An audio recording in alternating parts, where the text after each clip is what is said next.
এই সুন্দর জঙ্গলটির নাম হলো অচিনপুর। আর এই জঙ্গলেই থাকতো একটি টুনি পাখি।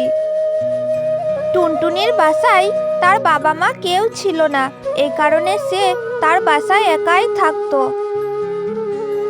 একি দিদা, তুমি এই ভারী ব্যাগটি বহন করছো কেন? দাও দাও, আমাকে দাও, আমি তোমার বাড়িতে এই ব্যাগটি পৌঁছে দিচ্ছি। আহারে টুনটুন সোনা, তুই কোথা থেকে ছুটে এলি বলতো আমাকে সাহায্য করার জন্য? তুই যখন বললি তখন এই নে, ব্যাগটা আমার বাসায় দিয়ে আয়। তুই অনেক ভালো রে টুনি। হয়েছে হয়েছে, আর এত প্রশংসা করতে হবে না আমার। এবার চলো, তোমাকে তোমার বাড়িতে দিয়ে আসি।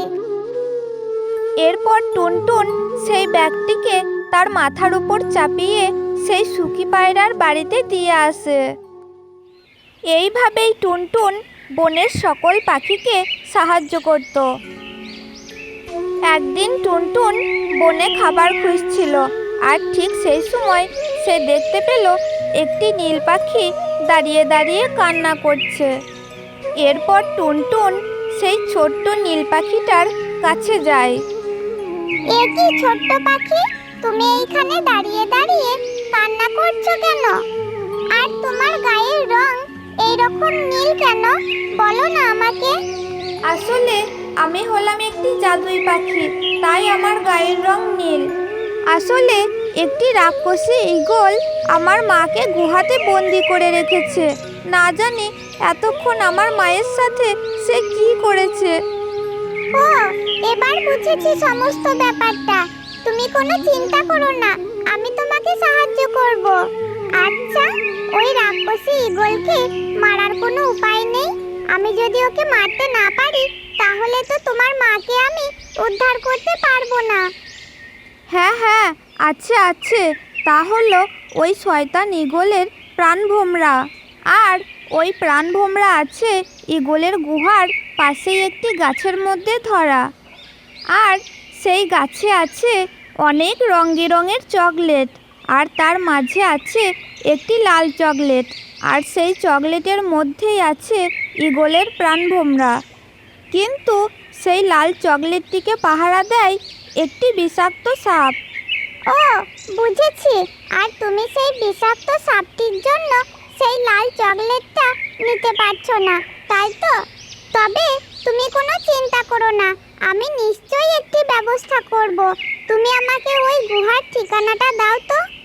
এরপর টুনটুন সেই নীল পাখিটার কাছ থেকে ঠিকানাটা নিয়ে সেই গুহার দিকে পাড়ি দেয়। অনেকক্ষণ পাড়ি দেওয়ার পর একটি গাছের নিচে বসে টুনটুন ভাবতে থাকে। আচ্ছা, আমি তো নীলছানাকে কথা দিয়ে এলাম যে তার মাকে আমি তার কাছে ফিরিয়ে দেব, কিন্তু কি করে সেটাই তো খুঁজে পাচ্ছি না। হ্যাঁ, পেয়েছি একটা বুদ্ধি। এবারেই আমার বুদ্ধি দিয়েই সবকিছু ঠিকঠাক করে দেব। এরপর টুনটুন কিছু ফল জোগাড় করে সেই ঈগলের গুহাতে যায় এবং ঈগল টুনি পাখিকে দেখতে পেয়ে তাকে বলতে থাকে, কে তুই? তুই আমার গুহায় কি করে এলি? তবে কি তুই আমার হাতে মরতে চাস? এ কি মামা, তুমি তোমার নিজের ভাগ্নিকে চিনতে পারলে না?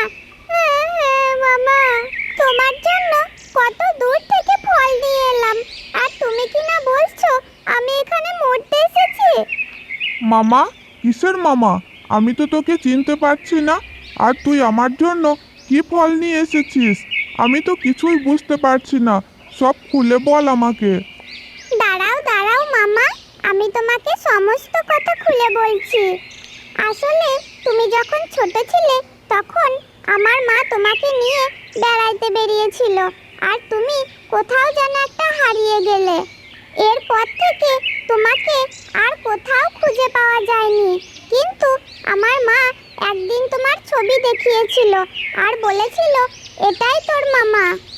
কিন্তু মা মারা যাওয়ার পর থেকে আমি আমার আত্মীয়দের অনেক খুঁজেছি, কিন্তু কোথাও পাইনি। আর তারপর একদিন একটি সুখী দিদা আমাকে তোমার খোঁজ দিল। আমি তোমার ভাগ্নি হই গো মামা, তোমার ভাগ্নি। তাই তো অত দূর থেকে তোমার জন্য ফল এনেছি। আমি তোমার ভাগ্নি হয় বলেই তো অত দূর থেকে তোমার জন্য ফল নিয়ে এলাম। আমি যদি তোমার ভাগ্নি না হতাম তাহলে কি অত দূর থেকে কষ্ট করে তোমার জন্য ফল নিয়ে আসতাম বলো মামা? এইভাবেই টুনটুন ঈগলকে নানান রকমের মিথ্যে কথা বলতে থাকে। আর ঈগল তো সেই টুনটুনের কথা শুনে অনেক চিন্তায় পড়ে যায়। মামা, ও মামা, তাহলে কি তুমি আমায় চিনতে পারছো না? তাহলে এত কষ্ট করে আমার পরিচয় দিয়ে কি লাভ হলো বলো?